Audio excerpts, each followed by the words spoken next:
Now, still on politics, but across the border in Somalia, where President Mohamed Abdullahi Farmajo has claimed that foreign interference is a part of the reason for the failure to resolve the deadlock over the country's elections. The fragile country is likely to miss a February 8th deadline to choose a new president after days of negotiations between the central government and federal states collapsed. Mohamed has more. A day-long meeting Saturday failed to break a deadlock over the Somalia's expected elections, with no clear path to a vote just days before the government's mandate expires. The February 8 deadline to choose a new president is more than likely to be missed after days of negotiations between the central government and federal states collapsed Friday.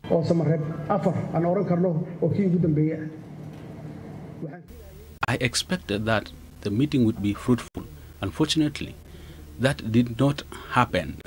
As you know, Minister Dube explained last night the reasons for the meeting's failure.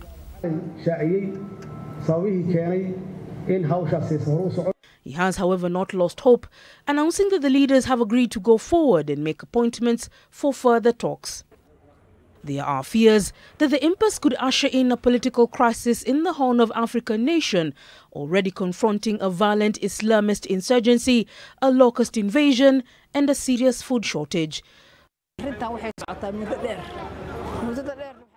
election problem has been going on for a long time, but as the president said, not all federal member states are involved in the problem. There are two federal states which are part of the problem or the standoff: Puntland and Jubaland states. The president accused Jubaland and Puntland, two of Somalia's 5 semi-autonomous regions, of failing to compromise, thereby scuttling an earlier deal to hold indirect parliamentary and presidential elections in the late 2020 and early 2021. That agreement, reached in September 2020, fell apart as squabbles erupted over how to conduct the vote and deepened mistrust between Farmajo and his regional rivals, most notably Jubaland. There is foreign interference in the national election processes, Somalia in general.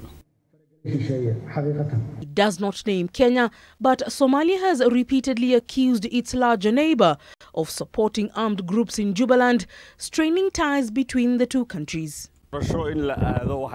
It's clear the president of the federal government is responsible for all problems because he wants to rig the election. Jubaland's leader Ahmed Madobe says that his administration negotiated in good faith but encountered hurdles and resistance all the way.